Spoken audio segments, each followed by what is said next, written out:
Boa tarde, pessoal, mais uma vez. Vocês estão me ouvindo bem? Acho que eu estou falando baixinho. Tá ok, né? Bom, a Camila já fez, né, uma prévia aí do LaTeX, então acho que não é mais necessário. Eu gostaria de falar bem sucintamente, né, só os nomes, na verdade, dos estudantes, né, que fazem parte da comissão organizadora, né, do 10º LaTeX, que são todos estudantes do programa de pós-graduação, né, em literatura, cultura e contemporaneidade, né, da PUC-Rio. São alunos tanto do mestrado, né, quanto do doutorado. A Camila, né, que acabou de falar, o Tadeu Santos, o André Torres, né, o Fábio Guedes, o Ricardo Quinello, o Clélio Júnior, a Luciana Targino, a Karen Fonseca, o Gabriel Martins, Jean Carlos, a Tainá Cavalieri, a Stephanie Silva, o Tiago Catarino, o Matheus Lima e eu, Messi Mourinho. Bom, eu acho que eu gostaria de perguntar antes ao Luiz, a Fabrícia e a Randra, se a gente pode seguir com a ordem de apresentação de acordo com como a gente publicou, na verdade, na programação, né? Começando assim com o Luiz, a Fabrícia e a Randra. Ou tem algum problema? Para mim tá ok, para mim tranquilo. Ok, né? Bom, tá certo, então. Então, a gente tem aí mais ou menos de 10 a 15 minutos, acho que é o tempo, né? Tranquilo para a gente poder, para vocês poderem explanar sobre a comunicação de vocês, porque acho que é importante a gente ter um momento depois para a gente abrir, né, para discussão, né? Bom, então a gente começa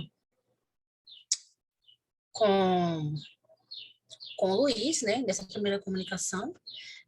Trataremos do imaginário, né, da Lapa, através de personagens e memória do Sarau do Escritório, com o Luiz Fernando Pinto, né, aluno do mestrado aqui em Literatura e Cultura e Contemporaneidade. E ele possui graduação, né, em teatro pela Universidade Cândido Mendes, tem experiência na área de artes com ênfase em teatro e literatura, é fundador do Sarau do Escritório, né, realizou a coordenação geral de pesquisa de diagnóstico, mapeamento dos saraus da região metropolitana do Rio de Janeiro.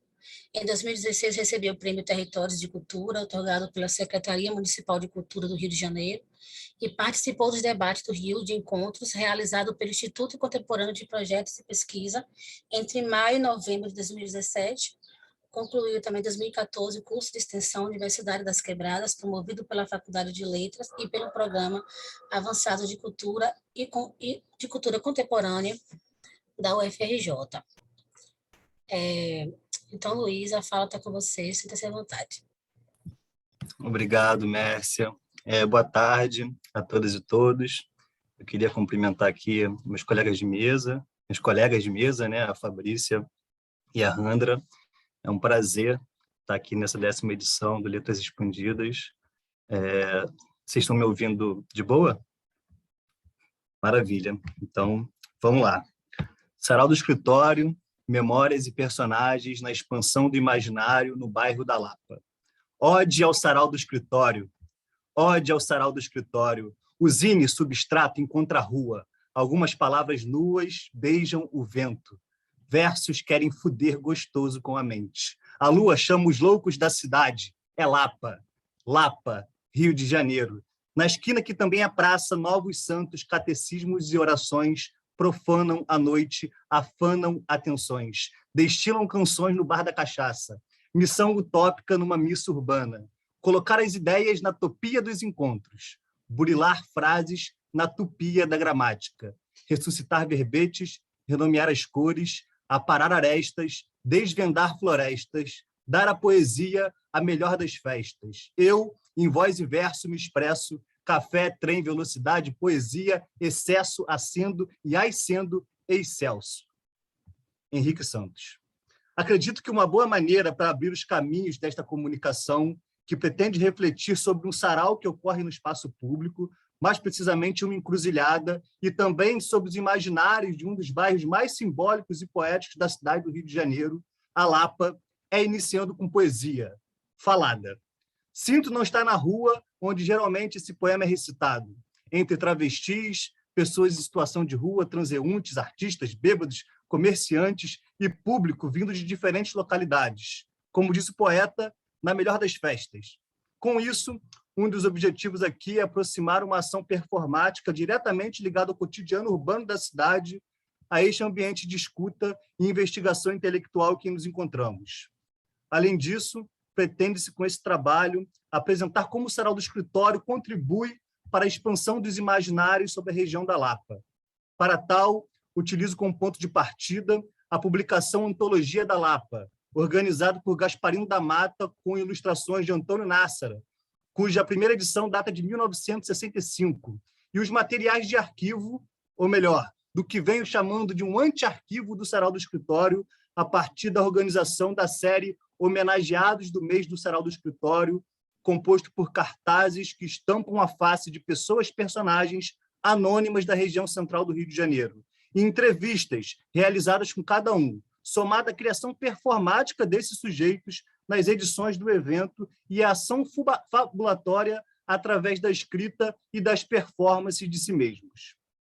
Cabe ressaltar que esse pequeno recorte faz parte de uma pesquisa mais ampla que opera justamente na organização de materiais sobre o Sarau do Escritório no contexto das práticas culturais ocorridas em espaço público que despontaram na cidade do Rio de Janeiro nos últimos anos. Sendo assim, torna-se necessário aqui situar brevemente o Sarau do Escritório e a Lapa. Em novembro de 2013, um grupo de artistas produtores escolheu o bairro da Lapa, mais precisamente a esquina que também é Praça João Pessoa, em frente a um bar chamado por eles de Escritório, para realizar um sarau, uma intervenção artística, política, cultural que ocorreu de forma assídua no território até meados de 2000.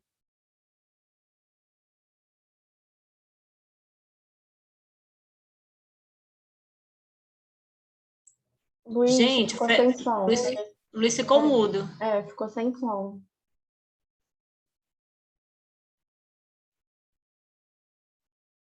Não. Não voltou ainda. Você tá ouvindo a gente? Tá. Não. Não tá. Não voltou, não. Será que é o teu fone, Luiz?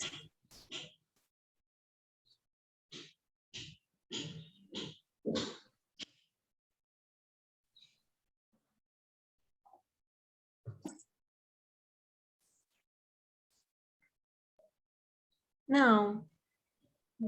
Ô, Luiz, tá tão bom. Faz sem fone. Tira o fone, de repente.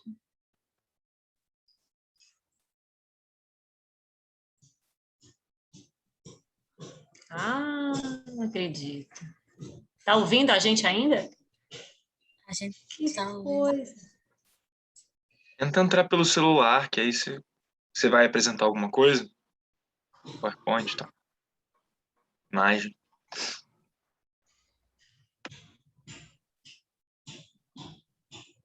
Tenta nas configurações do microfone, aqui tem uma aba, tenta selecionar. Não sei.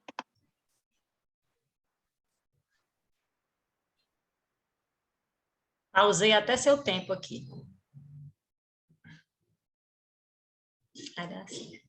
Querem tentar passar para a próxima e ele vai tentando resolver lá e volta? Dá só mais um tempinho, porque ele vai tentar pelo celular. Ó. Ele pode sair e entrar de novo, né?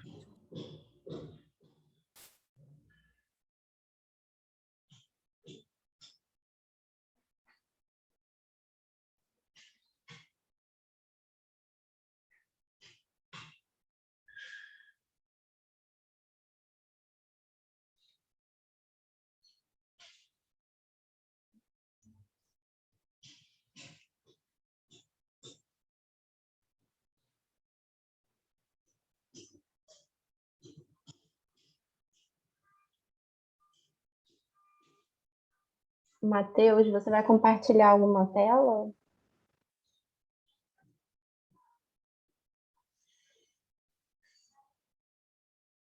Matheus? Eu vou, mas é um pouquinho mais à frente que o Luiz pediu. Tá bom.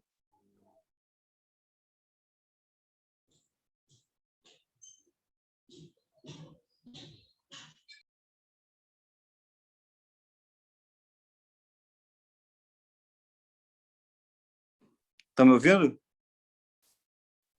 Sim, agora sim. Ah, todo celular. Mas foi mal, gente. Vamos lá.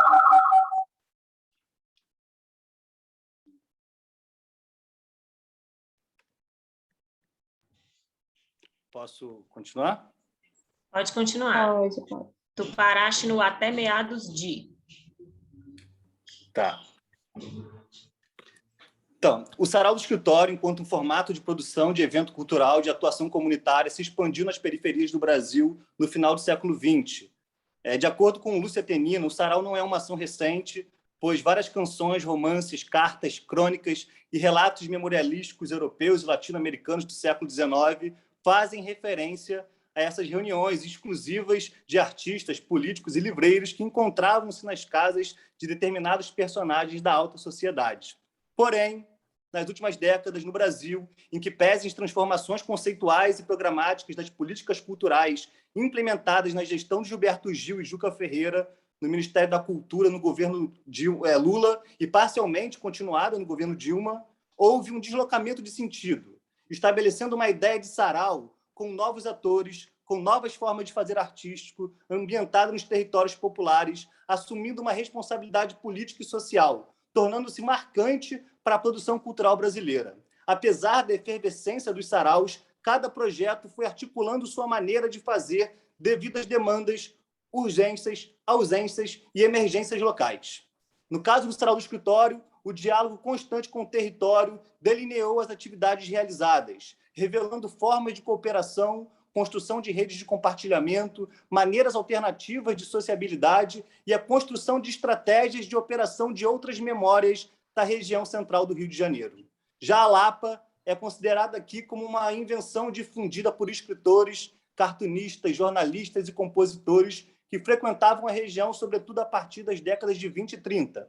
A Lapa, vista como lugar místico, teve seus cabarés, malandros e a boemia retratadas em diversas crônicas, músicas e poemas, como é o caso da Antologia da Lapa, que reúne textos do Luiz Martins, Manuel Bandeira, Drummond, Oreste Barbosa, Henrique Pongete, Machado de Assis, Di Cavalcanti, dentre outros. A literatura teve um importante papel para a construção desse imaginário de Lapa, retratado hoje como cartão postal da cidade. Luiz Martins, um dos escritores de destaque da vida boêmia literária do bairro, que, segundo ele, tinha um sabor de um Montmartre caboclo, mistura de Paris requintada e Bahia afro-luso-brasileira. No livro Noturno da Lapa, destaca a fortuna literária criada pelo grupo de intelectuais frequentadores da noite lapiana. Cito: nós escrevíamos sobre ela artigos, crônicas e reportagens. Criávamos assim a sua tradição, o seu mito, a sua lenda. Fim de citação. Já Gasparino da Mata, na crônica A Lapa Ficou na Saudade, texto que compõe a antologia, lamenta que os que costumavam fazer a Lapa, escritores, artistas plásticos, cantores e compositores de cartaz, mulheres famosas, malandros e valentões, sumiram. Foram pouco a pouco procurando novos ares. A hipótese desta reflexão é que justamente neste aparente sumiço, nessa possível brecha, que o Sarau do Escritório fez da encruzilhada um lugar de criação, curadoria e diálogo com as múltiplas temporalidades presentes no bairro da Lapa. Podemos dizer que o Sarau desceu às origens do estar junto, ocupando o espaço público num gesto de prevalecimento do imaterial, ou a presença do invisível, como aponta Mafezoli. Ao analisarmos o modo como o Sarau do Escritório se organiza no território, por intermédio das 34 edições ocorridas entre 2013 e 2019, podemos perceber que, apesar do uso desse imaginário lapiano consolidado nas narrativas da cidade, no qual o malandro, a boemia desenfreada e a prostituição ganham protagonismo absoluto, como, por exemplo, a edição de setembro de 2016, intitulada Foi num Cabaré na Lapa, em que o cenário e as vestes dos realizadores do evento estabeleciam uma visualidade referenciada em uma Lapa que está predominantemente presente nos textos dos doutores da Lapa, como o Drummond chamava os autores que compuseram a primeira edição da antologia, ao mesmo tempo que a ação performática também promove um desvio do uso do estereótipo, uma sobreposição de camadas na encenação, uma espécie de montagem com múltiplas referências e uma programação artística de cunho político, social e territorial, atenta às demandas urgentes do tempo presente, além de realizar procedimentos que realçam memórias rejeitadas pelo discurso hegemônico. operando um gesto que utiliza, sobretudo, da fabulação, expandindo a realidade e o imaginário local. Vejamos, por exemplo, o dispositivo homenageado do mês, que detona um caráter de processualidade, dilui os limites entre os corpos que compõem a estrutura de encenação do acontecimento no espaço público e manuseia as múltiplas narrativas presentes no evento, alterando a forma de se experienciar o território. Com uma dicção própria, podemos dizer que o Sarau do Escritório escreve a partir de uma ação performática não sobre a Lapa, mas com a Lapa, sem descartar a sua construção mítica, mas inserido num conjunto da intervenção, fala de pessoas anônimas que elaboram cotidianamente o território, colocando assim uma zona de fronteira, articulando os diversos atravessamentos. O escritório assume o papel de curador, montando a cada edição a Lapa que será contada para a cidade durante a noite de quinta-feira na encruzilhada, entre bares, travestis, passantes e todos aqueles que encenam coletivamente o espetáculo do Sarau. O que podem as experiências de vida de pessoas anônimas da Lapa? E se o rosto dessas pessoas estivesse estampado em cartazes espalhados pela cidade e suas histórias fossem compartilhadas ao microfone em uma encruzilhada da Lapa para centenas de pessoas posicionadas em roda? E se essas pessoas anônimas assumissem a cena, performando e fabulando as suas próprias histórias? E se essas experiências de vida fossem manuseadas e transformadas em textos literários? São algumas perguntas que estão presentes no dispositivo homenageado do mês e balizam esta investigação, impulsionando a construção de um anti-arquivo da Lapa, composto por esses personagens curados pelo Sarau do Escritório e outros materiais em torno da experiência ocorrida no território que vem organizando. Eu divido aqui com vocês 3 dos 34 homenageados do Sarau do Escritório e fragmentos dos materiais que compõem a organização desse anti-arquivo. São retratos compartilhados nas redes sociais do Sarau do Escritório, textos sobre a experiência de vida dos homenageados, elaborados a partir de entrevistas com esses indivíduos e que são lidos no dia do evento, cartazes que são espalhados pela cidade e registro das performances realizadas no dia do evento. Dona Marlene, cito, a Lapa de antigamente, tu não podia nem olhar para o pessoal. Vários andavam com gilete na boca, mas, graças a Deus, nesse ponto, todos sempre me respeitaram. Ali onde é o Socana era um borracheiro. Tinha um chafariz na Praça dos Arcos. À noite, os policiais jogavam o pessoal no chafariz. Os policiais eram linha dura. Muita coisa mudou. Tinha muita matança na Lapa. Tinha muito bandido na Lapa, tanto aqui como na João Pessoa. O Oswaldo Nunes morou no número 9 da João Pessoa. Onde eu morei, tinha um Banco Real embaixo, perto da Boate Dominó. Ali era matança geral. Fim de citação. Tia Lúcia, cito, não sabíamos quem era aquele sujeito que estava na nossa sala e que disse que a água estava muito gostosa. Uma tia chegou lá e falou que o homem era o presidente Getúlio Vargas. Minha mãe desmaiou quando soube. Como eu falava a língua das cobras, eu chamei uma cobra coral para o Getúlio ver. E ele ficou morrendo de medo. Fim de citação. Magno de Souza Marques. Cito, em 2015, a Lapa começou a ressurgir e as vendas dos salgados aumentaram. Com a abertura do TRT aqui na rua, o negócio foi melhorando. Relembra Magno que, de tanto chamar os clientes de freguês ou da sua variável no aumentativo, ganhou a alcunha de freguesão, que hoje dá o nome do estabelecimento alimentício de sua família. Fim de citação. Para uma outra história da Lapa e seus personagens, um anti-arquivo, desprendido do discurso hegemônico, com a presença de uma mulher que encantou cobra para Getúlio Vargas, uma travesti e profissional do sexo, uma moradora do Cortiço Chora Vinagre, ambulantes, pessoas em situação de rua, um guardador de carros que diz ser primo do Renato Aragão, um cover do Roberto Carlos, que registrou a filha com o nome de Roberta Carla, dentre tantas e outras figuras e memórias que constrói cotidianamente o imaginário da Lapa. Por uma nova perspectiva, é preciso de olhos livres, como manifestou o poeta. Assim, com o pequeno tempo que me resta, concluo que, ao homenagear figuras anônimas da cidade, desenvolver cartazes em um mesmo formato em série, fixá-los em local público, ouvir as histórias dessas pessoas, elaborar textos a partir dessa escuta, divulgar essas narrativas nas redes sociais, convidar o celebrado para falar ao microfone em uma intervenção na rua, no centro da cidade, com um público diverso, o Sarau do Escritório realiza um procedimento performático que, apesar da presença do mito lapiano, narrado e incentivado largamente pelos doutores da Lapa, lança mão de outras perspectivas sobre a territorialidade, produzindo um espaço laboratório onde são ensaiadas formas de conhecimento que embaralham o real e o ficcional, de modo que haja uma expansão dos imaginários sobre a Lapa com novos personagens e experiências de vida. Obrigado. Obrigada, Luiz, pela sua fala. Agora vamos ouvir a Fabrícia do Vale Arcanjo, né, que falará sobre Batucadas para Reencantar o Mundo. Né?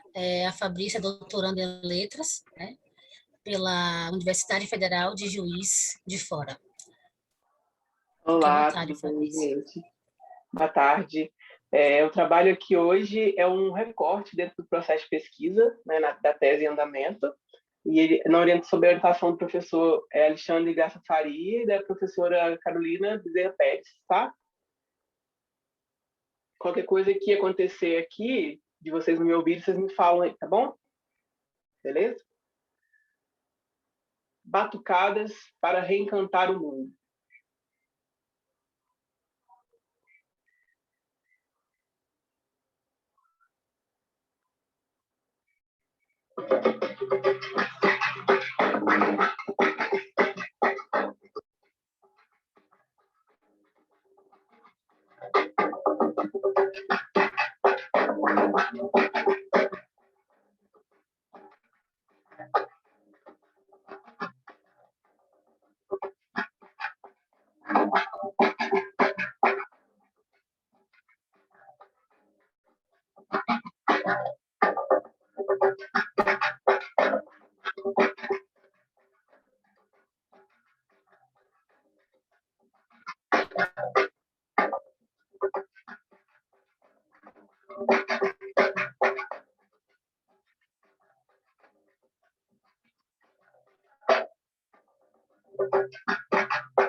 A batucada pode se dar entre o sustentar de uma batida rítmica e o emaranhar de outras batidas.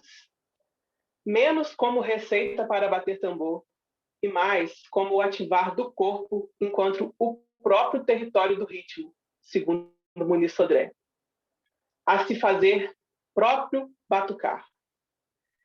Com ele, o ritmo a enfatizar o empático influenciar dos caminhos abertos e abertura de caminhos. Bênção aos mais antigos e mais velhos. Chão de onde brota o fluir de suas repicadas elevadas em horizontes outros. Nessa pegada, a batucada como possibilidade de combinações de sons que formem o toque, mais pelas sensações do que pelos sentidos, onde o tambor também é livro. E ser esperto é saber ler nas entrelinhas.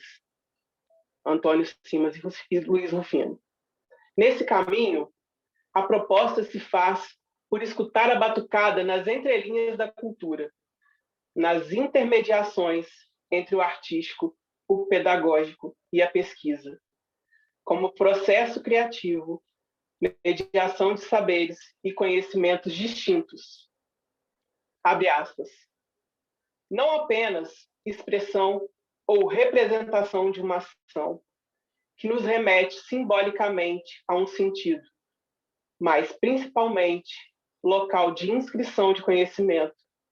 Conhecimento esse que se grafa no gesto, no movimento, na coreografia, nos solfejos, na vocalidade, assim como nos adereços que performativamente o recobrem. Nesse sentido, o que no corpo se repete apenas como hábito, nesse sentido, o que no corpo se repete não repete apenas como hábito, mas como técnica e procedimento de inscrição, recriação, transmissão, revisão de memória do conhecimento, seja esse estético, filosófico, metafísico, científico, tecnológico. Leda Maria Martins. Nessa linha, a batucada enquanto percurso artístico do âmbito da performance, concebida entre o bater e o saltar das mãos do tambor, como presença de um traço residual que inscreve valores, conceitos, visões de mundo e estilos, segundo a professora Leda Maria Martins, na direção do saber-se e manter-se vivo.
O trabalho é miúdo, constante, longo, de enfrentamentos e aprendizado, para honrar e bater tambor aos que trouxeram nos ombros aqueles que iremos carregar e atar, emendando o ciclo.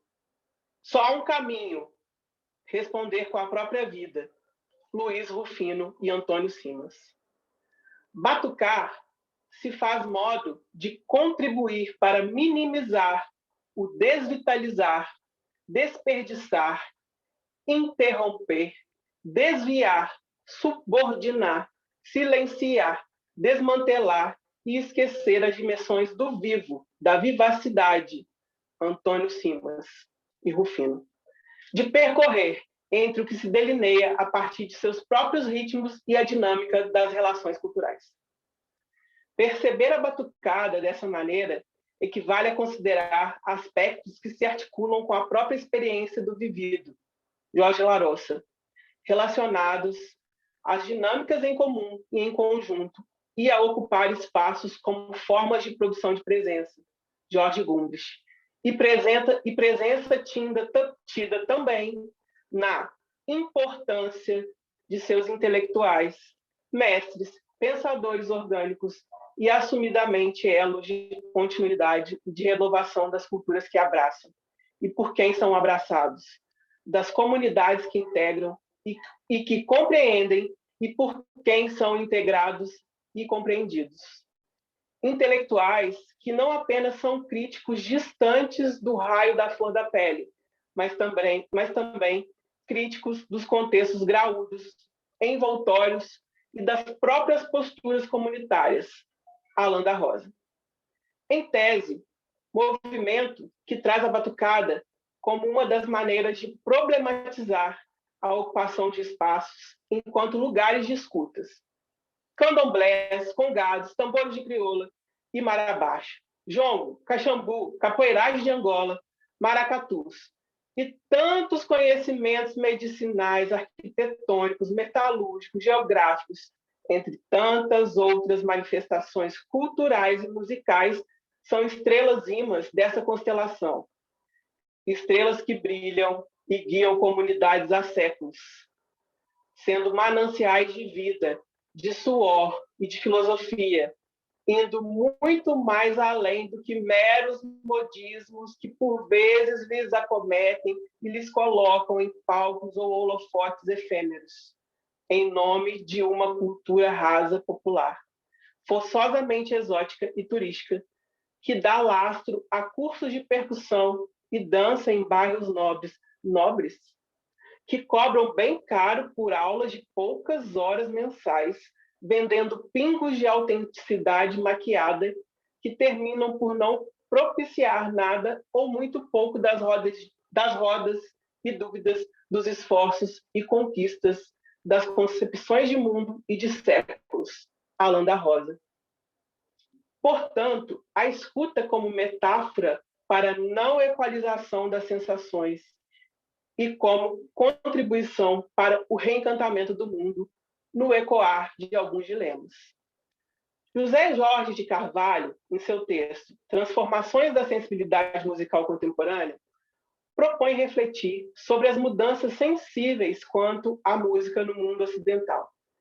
Interpreta o fenômeno ligado à tecnologia da gravação e reprodução, execução e recepção do produto musical, subculturas musicais e ao monopólio do capital, como sendo capaz de influenciar consumidores e a estreitarem laços de consumo com determinados tipos de música.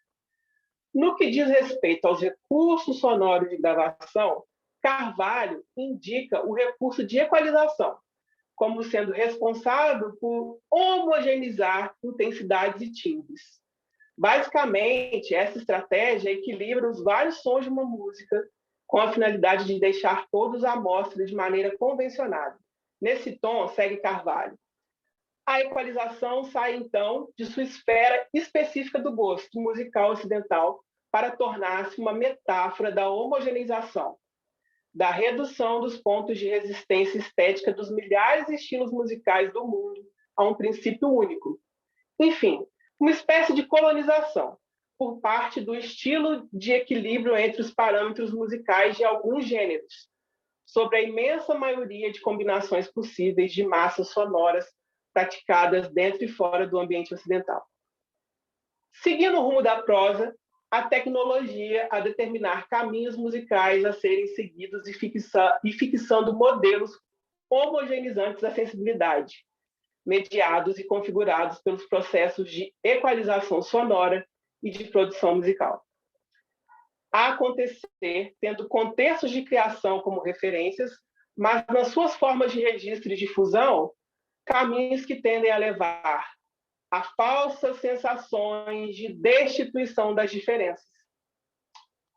Abre aspas. Não gosto porque ver essas manifestações chegando junto, botando banca, entrando sem pedir licença, jantando o sistema que as quer amestrar e cooptar, e não mantidas, embora de maneira ruidosa, no seu lugar, não me interessa, segundo Ney Lopes. Assim, a proposta se dá menos no traçado de soluções e mais no evocar e no convocar de mãos no coro do tambor, baquetas em punho, o fitar de fintas e ângulos em detrimento do tapar de ouvidos.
Obrigada, Fabrícia. Agora vamos ouvir a Randra Kevler, né? E hoje ela trará uma discussão em torno do pensamento sobre a arte indígena, né, o Wapixana, na reconstrução de imaginários. Randra, fique à vontade. Olá, boa tarde. Todo mundo me ouve bem? Sim. Maravilha. Pois bem, meu nome é Randra e eu trouxe aqui para discutir com vocês um trabalho intitulado Relação e Arte Indígena Contemporânea, Voz Wapixana, Reconstruindo Imaginários. Foi um trabalho que eu fiz na disciplina ministrada pela professora Ana Kiefer, no ano passado, em que ela se dedicou a trabalhar com o pensamento de Edouard Glissant. Então, é um trabalho fruto dessa disciplina, né? Agradeço por ter tido contato com essa discussão. Aproveito também para agradecer ao meu orientador, Fred Coelho, que na disciplina sobre delirar o Brasil também tem me ajudado muito a pensar sobre essas vozes indígenas que têm se colocado no Brasil e questionado muitos estereótipos que sofrem há tanto tempo. Eu começo com frases de Gustavo Caboclo, que é um artista wapixana. Ele diz: sejamos lágrimas férteis, não apagarão a nossa memória. Essas lágrimas derramadas pelos antepassados e que continuam sendo derramadas pelos indígenas estão adubando a terra e também incentivando ainda mais a criação artística de indígenas. A proposta é reativar essa memória, que continua sendo muito esquecida no nosso país.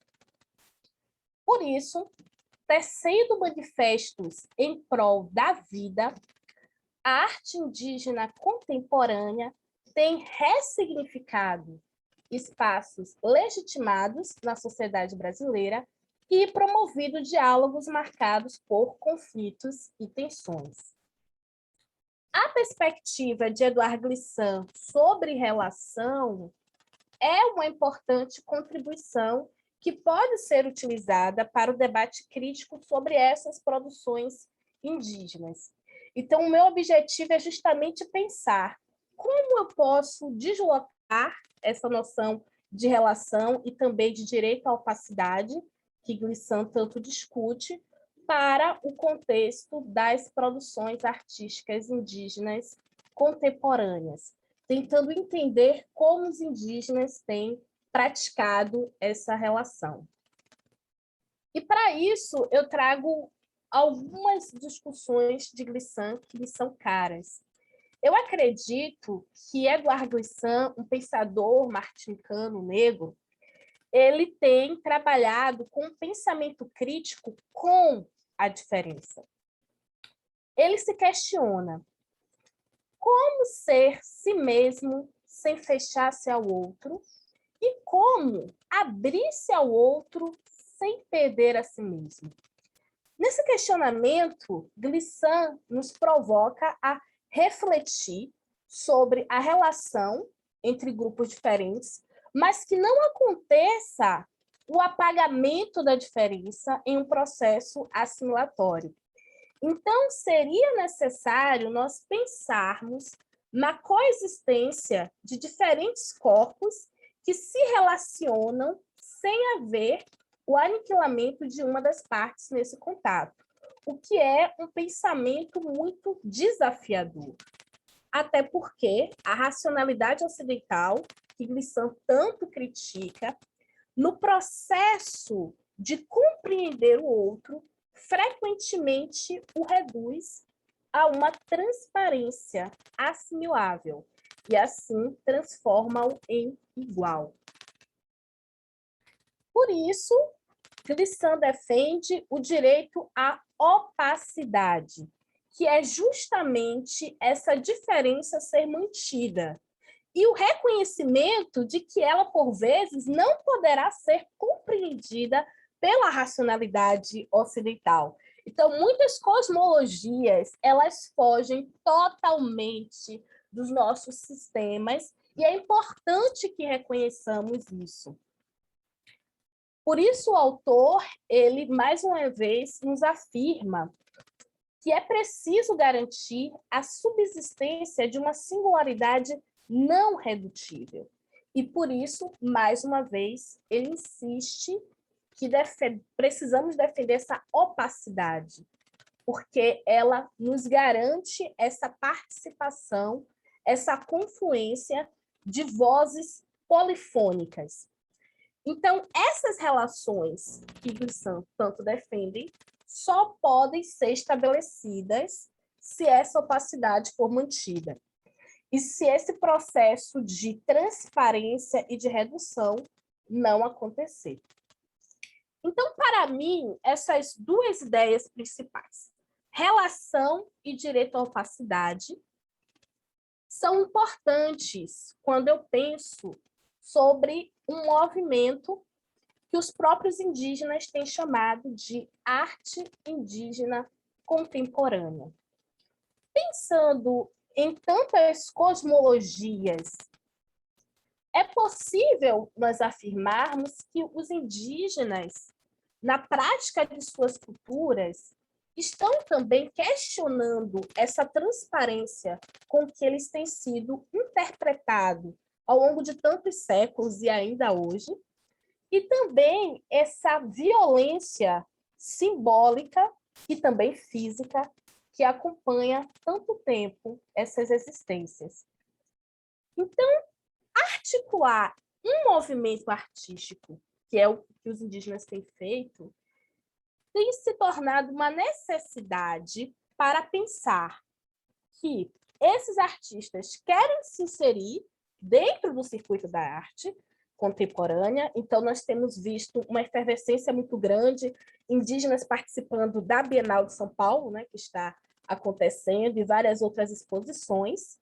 No entanto, eles querem entrar nesse circuito, mas sem perder a própria opacidade. E, para isso, vai ser necessário algumas estratégias de diálogo com os não indígenas. E tentar, nesse processo dialógico, trazer essas vozes e essas perspectivas cosmológicas. O próprio Jader Isbell, que é um artista macuxi, e ele que propõe esse termo, arte indígena contemporânea, ele explica qual seria o objetivo desses artistas. Então, o Jader explica para a gente o que almejamos enquanto artistas indígenas é, ou deveria ser, o romper urgente com ideias passadas de um índio geral, imaginado, visto de fora para dentro do mato. Ou seja, existe um pensamento sobre os indígenas brasileiros que são reduzidos ao termo índio e que, portanto, anula toda uma diversidade de denominações, e que esses artistas, por meio de diversas linguagens, buscam justamente questionar esse indígena fictício e mostrar para a população esses corpos que estão presentes, que continuam sobrevivendo ao extermínio e que querem questionar todos os estereótipos que ainda são lançados sobre seus corpos. Então, esse seria um dos principais objetivos utilizados por esses artistas nesse processo de criação. Então, esse movimento, ele é também um movimento de autonomia. E é aqui que entra um pouco de pensar a relação. Eu acredito que, no caso das artes indígenas contemporâneas, existem camadas de relação. Porque, em primeiro momento, nós podemos pensar no modo como os indígenas dialogam com a terra, entendendo, né, que todos os seres são vivos e merecem ser tratados com respeito, não apenas por ser humano. Então, essa seria uma primeira prática relacional.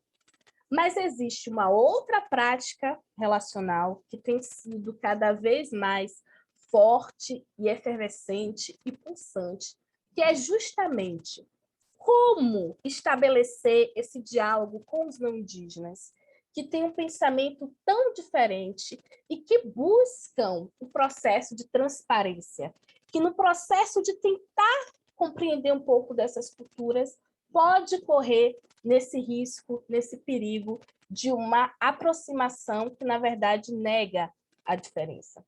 Então, esse é o grande desafio que tem sido travado pelos indígenas que estão trabalhando nesse campo das artes contemporâneas.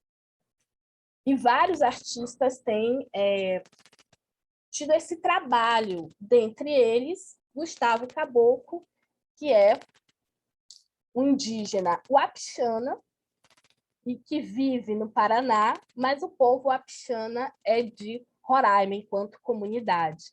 Então, ele busca tecer também esses diálogos numa perspectiva geográfica. E ele elaborou para o programa Convida, que é o programa do Instituto Moreira Salles, uma videoperformance intitulada Recado ao Parente, Fortificar Nossos Elos. No programa Convida, vários indígenas participaram e nós conseguimos também ver um pouco mais dessa força de tantas produções em diferentes linguagens. Então, tem sido cada vez mais potente essa imagem dos indígenas no cenário contemporâneo. É interessante notar nessa videoperformance que, ao mesmo tempo em que Gustavo Caboclo traz cenas de diferentes ocasiões, de exposições que ele participou, ele também traz cenas dele com a enxada, plantando mudas de uazacá. O uazacá é banana na língua wapixana. Então, existe uma necessidade do artista, o artista indígena, não ficar confinado em seu ateliê. Existe também essa relação do trabalho, do plantar, especialmente para o indígena que não está dentro da comunidade. Ele vai buscar, de alguma forma, reterritorializar Curitiba e torná-la um pouco mais próxima de suas vivências como indígena. No seu poema, que Gustavo Caboclo entoa, ele diz: este é um recado dos caminhos de retorno à terra. Sejamos irmãos de nossas raízes. Fortificar o que resiste. Plantar banana na cidade. Ando, ando, ando, caminhando e espalhando mudas de uazacá por aí. Falando história ancestral, me rendo, remoendo, moendo, mandioca, oca, oca, por aqui no sul, em Curitiba. Ouço a voz da avó, a avó da voz, de outro tempo, e bordo o mapa da nossa fronteira wapixana, reinventando um mundo. Não mudo, transformo, digo, falando, ando a criar palavra por estas bandas. É interessante notar esse processo de trânsito, especialmente de território. E quando o artista planta essas mudas de uazacá, ele está, de certa maneira, trazendo muito do povo wapixana para a cidade de Curitiba. Então, acaba sendo um símbolo cultural também restabelecido naquela cidade. E essa fronteira wapixana, ela vai romper um pouco com a geografia, a cartografia convencional do Brasil, porque vai ligar Curitiba, vai ligar o estado do Paraná ao estado de Roraima, no norte do Brasil. Então, existem também essas reconfigurações cartográficas que mostram a presença indígena em todas as regiões do Brasil, inclusive na região sul do nosso país. Caboclo continua. Faz tua história, parente artista. Publica, canta, desenha. Autonomia na voz, autonomia na comida, autonomia do espírito do antepassado. Macuxi e Uapixana em pazes. Muitos brancos também. Ouço o som do ninho de pássaro quando rego. Ego, ego, ego, a bananeira, a nossa bananeira maneira. Mudo, mudo, mudo, a cada folha nascida, mas não calo.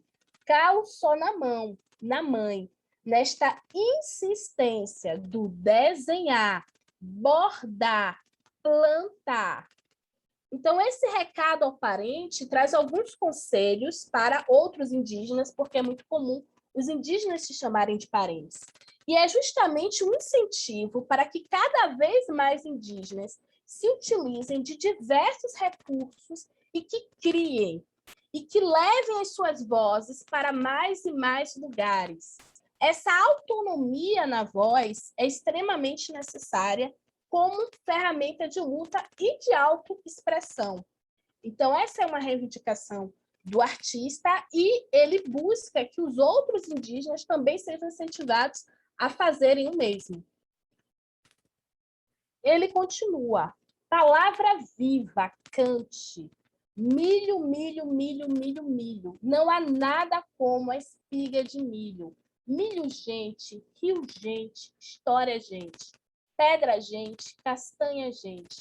Planto, planto para ouvir, tentar ouvir. A planta briga quando não há água, mas ela não pode. Fixa, provoca o céu ou a avó d'água para que alimente. Se alimente, parente. Passou a hora do pássaro. Água já foi anunciada.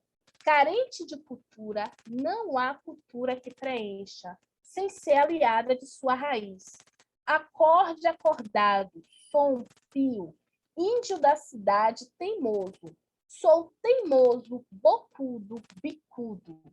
É o ancestral presente, que nos ensina sobre ser terra, ser floresta. Vamos falando, parente. Criemos fortes elos fortes, tramar redes, amar laços. Existe também essa dimensão muito interessante que é recitar cantando. É um ritual que Gustavo Caboclo busca trazer nessa video performance.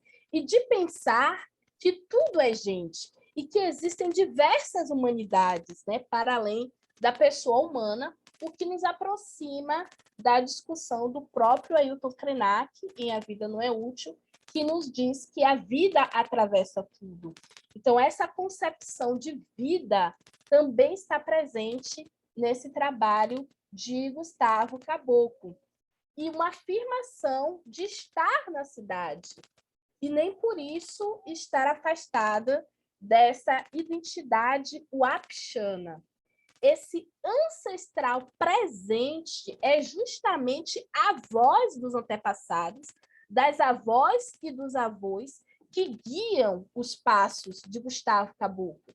Esse ancestral, que muitas vezes é pensado como se estivesse morto, na verdade está vivo e é presentificado nos trabalhos desses artistas contemporâneos. Então, não é numa perspectiva dualista, é ancestral contemporâneo.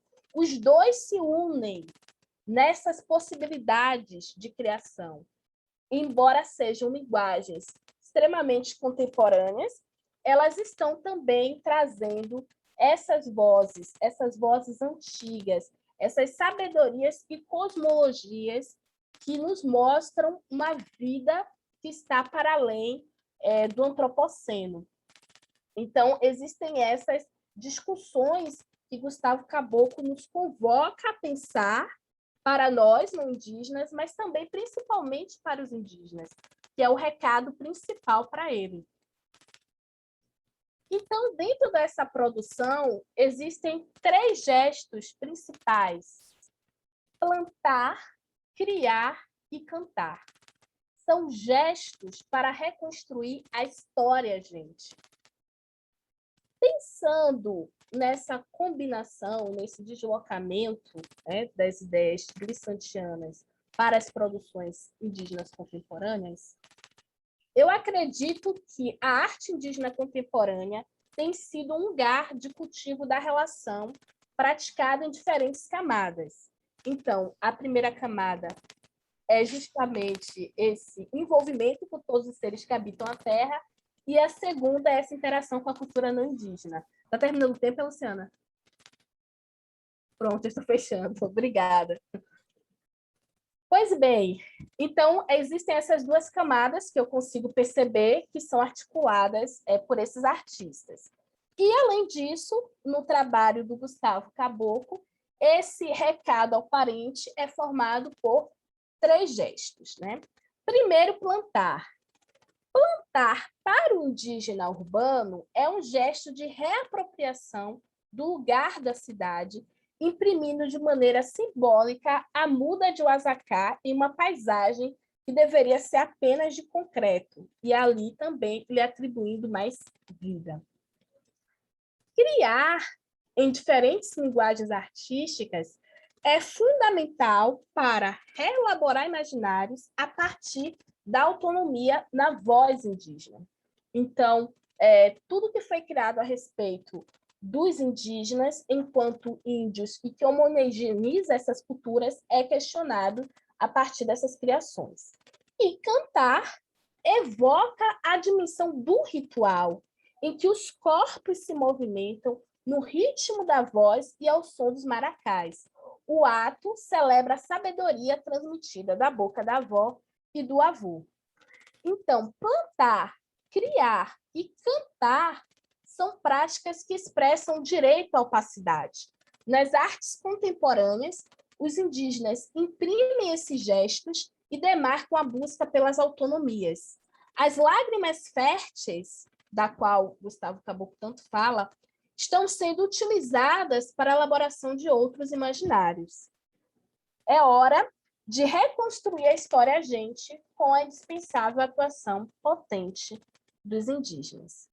E assim termino. Obrigada.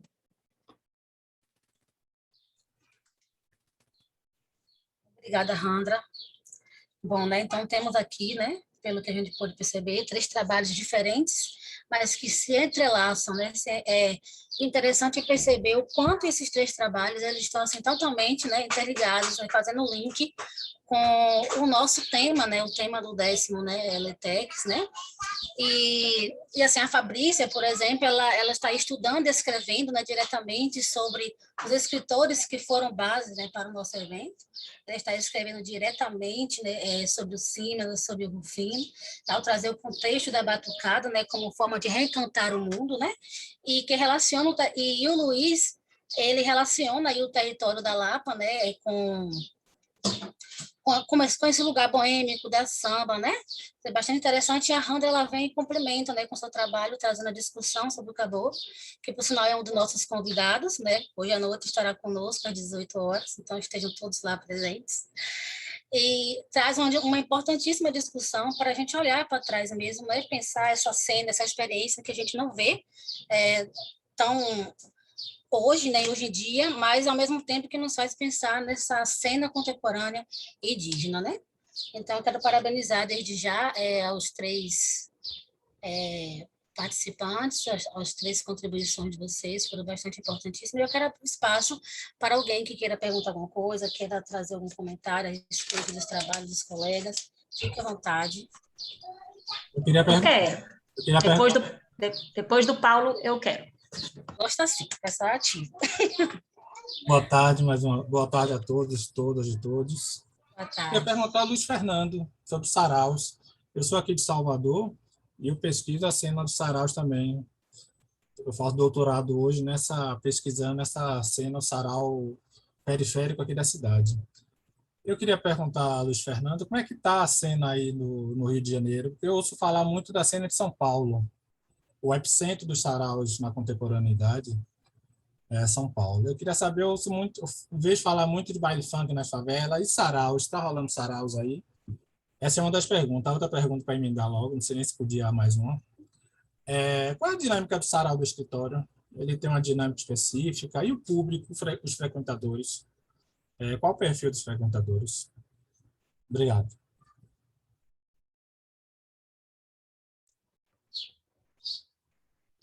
Eu quero fazer um já bloco. respondo? Pode responder. Então, Paulo, obrigado pela pergunta. Em específico, no Rio de Janeiro, é isso, né? A gente tem uma referência também de São Paulo aqui, que é muito forte, mas a partir da jornada de junho de 2013, teve um boom de saraus em diversos bairros da região metropolitana. O Sarau do Escritório mapeou, fez um diagnóstico, e naquela ocasião, em 2015, 2016, levantaram 133 saraus ativos, então era uma quantidade bem significativa. O Sarau do Escritório ele tem uma característica que, para mim, é fundamental, porque ele aglutina outros realizadores de saraus. Então, é um evento onde você vai encontrar ali muita gente que faz sarau. Muitos saraus surgiram a partir do Sarau do Escritório. Então, tem um público diverso. Por acontecer no centro, no bairro da Lapa, ele consegue receber pessoas de diferentes territórios. Então, o público e a programação é um público bem diverso nesse sentido. Você vai ver gente de vários bairros, inclusive de outros estados.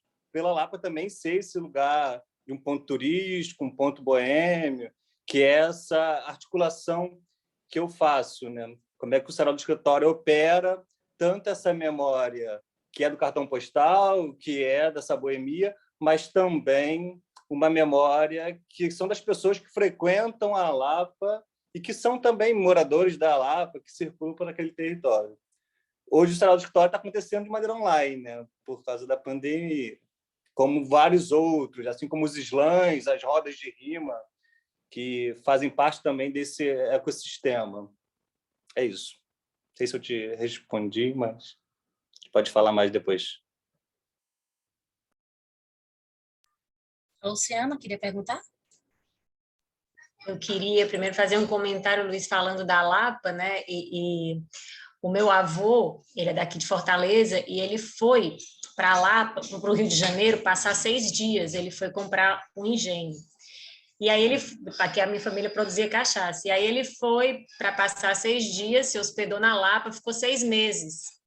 Ele não conseguia voltar, porque cada vez que ele marcava a passagem para voltar, chegava um navio, era no pré-guerra, ali, final da década de 30, com vários artistas, e disse que era uma coisa louca. E ele prestes a se casar com a minha avó e não voltava nunca, mas se casaram e viveram mais de 50 anos juntos. Então, assim, a Lapa, ela sempre foi esse lugar, né? E eu escuto muito falar, a Lapa acabou, a Lapa acabou. Eu me encanto com a Lapa todas as vezes que eu vou.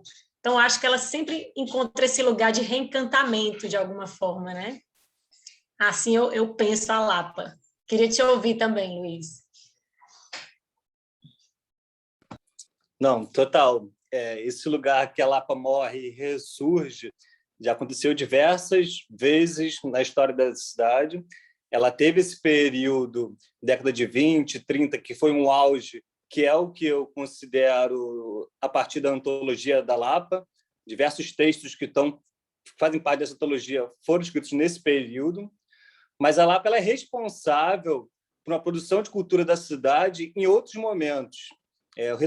O último ressurgimento da Lapa, com a efervescência da Rua Joaquim Silva, com samba, com choro, com a própria roda de rima da batalha de rap. Então, a Lapa sempre esteve protagonizando esses movimentos culturais da cidade. E ela é esse lugar mesmo, como eu falei, de que aglutina histórias, pessoas de diversas localidades. Então, muitas pessoas que vão à Lapa não conseguem sair da Lapa, assim como o Sarau do Escritório. E o seu avô.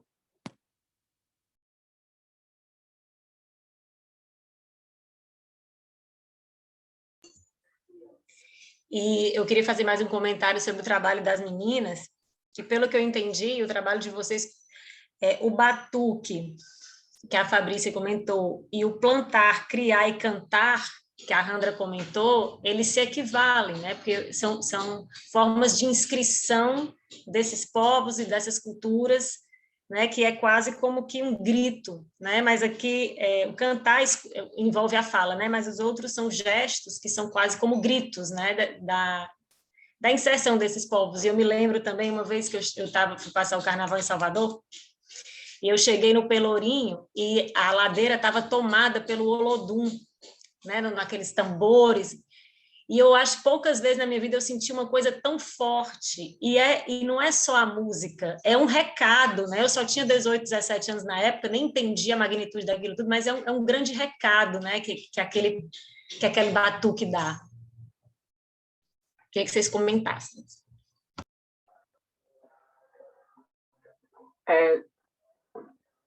Eu fiquei muito feliz assim com a fala de todo mundo. Muito obrigada, gente. Depois eu quero ter uma perguntinha. Na verdade, mais puxar o diálogo com você, Randra, para a gente bater um papo aqui. Isso, é um lugar, né, de algo que se inscreve no corpo como movimento, né, a produzir saberes, né? Não é uma repetição por uma repetição, né? É uma técnica, é procedimento, né? Isso tudo é uma forma de produção de conhecimento. E não necessariamente no lugar do exótico, né, como a gente às vezes costuma ver, mas, né, é importante a gente... E eu fiquei muito feliz também por essa possibilidade desses lugares, esses pensadores orgânicos estarem também no evento, né, porque a gente precisa começar a olhar para isso, assim, de trazer, da gente mediar esses lugares de fala, mas, sobretudo, da gente pensar nos lugares de escuta. Né? E eu acho que esse trabalho meu se propõe mais nessa direção, a pensar os lugares de escuta. Né? Como a gente pode fazer desses momentos lugares efetivos de escuta que estão relacionados mais à produção de oportunidades do que com o aproveitamento de oportunismos. Né? Então, essas pessoas precisam e devem...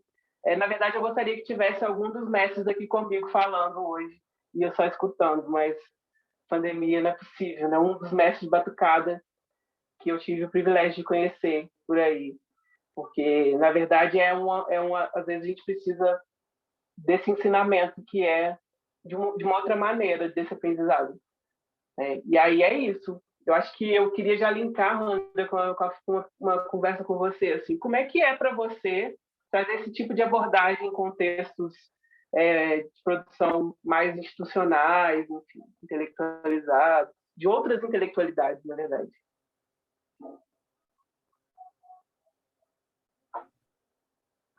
Então, primeiro respondendo a Luciana, eu acredito que sim, que esses gestos são justamente maneiras de potencializar um discurso que continua sendo silenciado. E é interessante essa articulação, porque o que os indígenas estão fazendo nas artes é buscando formas de se reinventar. Porque, por exemplo, infelizmente, no ano passado, nós tivemos a morte de vovó Bernardina, que é uma indígena macuxi, mestra. Então, sabia vários cantos que, infelizmente, muitos foram com ela, né? Então, de certa maneira, esse processo criativo, essas diversas formas de trazer performance, enfim, diferentes linguagens, é também uma maneira de salvaguardar essas memórias, essas histórias, esses cantos, para que não se percam. Então, eu acredito muito que tem esse potencial, né, dessa criação, e que eu acredito também que uma das maiores contribuições dessas produções é romper com os binarismos, porque nós ainda somos colocados dentro disso.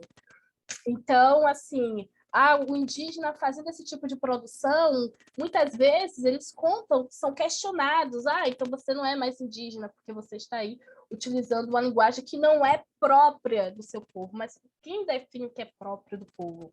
Então, estão sendo permanentemente questionados. Todas essas tiradas de direitos que nós estamos vendo, a questão do marco temporal, é justamente utilizando esse argumento de um aprisionamento dos povos originários em um passado colonial, que foi o passado projetado pela lente eurocêntrica.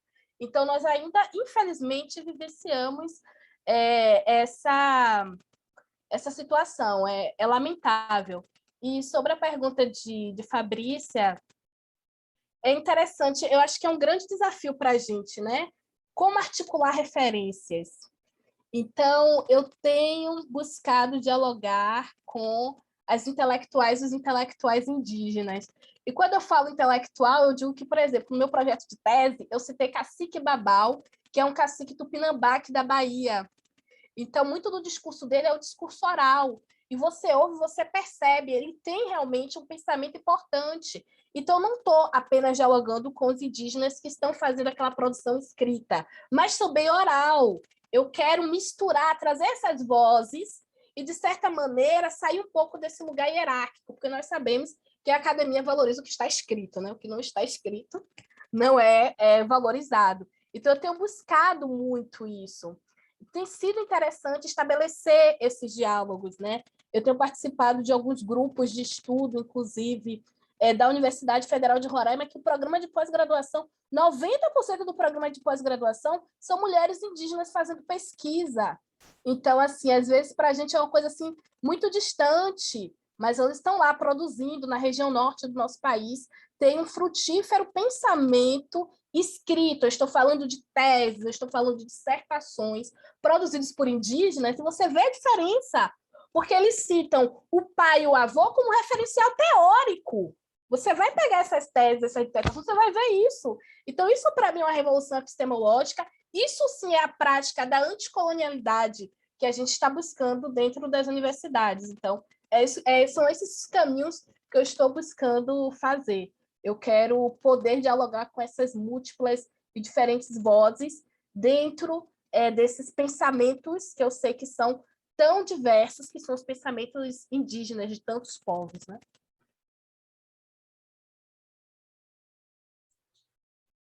Bom, temos aí, né, alguns elogios, vários no chat, não vou ler todos porque o tempo não permite, né? Mas aí a Luciana, ela diz o seguinte: é muito importante fazer essa leitura, porque a gente que está de fora tende a esvaziar o sentido, o simbolismo dessas manifestações, né? E aí tem um comentário também da Camila, que eu acho que, se vocês três quiserem comentar alguma coisa, já aproveitar, né, para encerrar. Ela diz o seguinte: os três trabalhos têm, de certa forma, a questão do ritmo como central. Temos um tempo mais orgânico, mais lento no movimento da vida. São os passantes da Lapa, a cadência da batucada e o tempo apixiana, que remete a uma experiência mais lenta. Aí, se vocês tiverem alguma coisa para comentar a respeito, fique à vontade.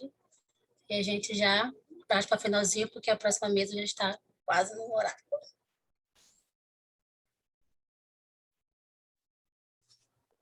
Eu acho que é um desafio tentar, de alguma forma, articular e desarticular essas sensações dentro do próprio texto e do próprio trabalho.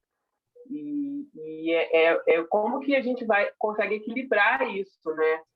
Não deixar de tratar o objeto, entre aspas, também de uma forma, da maneira que ele merece ser percebido, né? E eu acho que eu também senti isso, que é num lugar performativo, da performance, né? Mas no sentido de não só de uma elevação do nível dos trabalhos, mas no sentido da construção de um pensamento também que pode ser performativo. E a própria pesquisa como lugar da performance em si mesmo.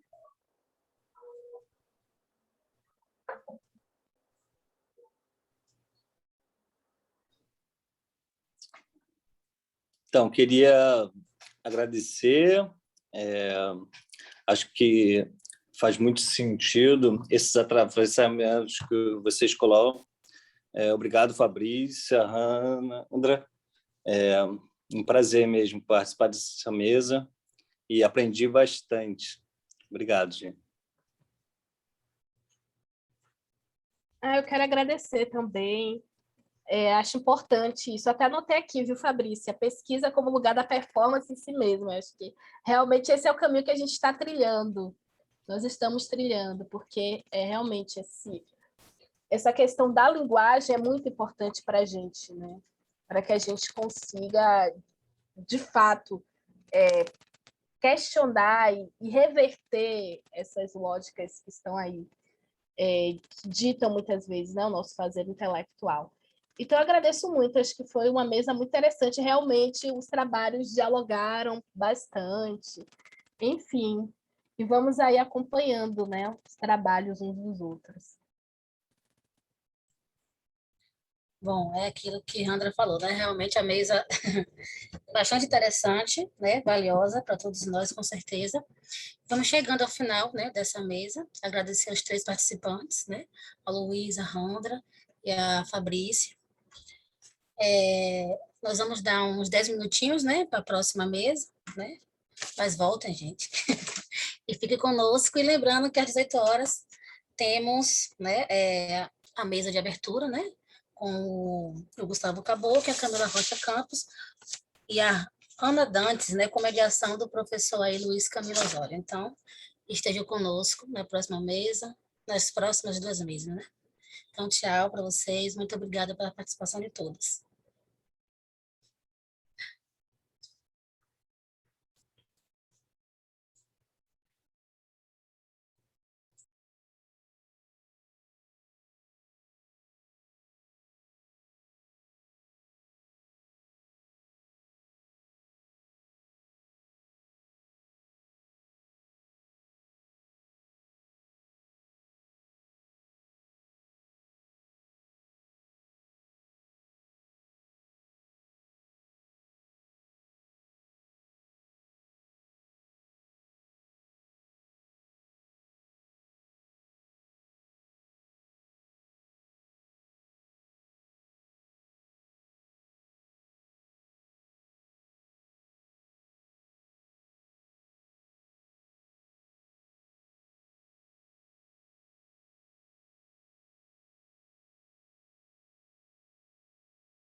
Tatiana Henrique, minha querida, boa tarde.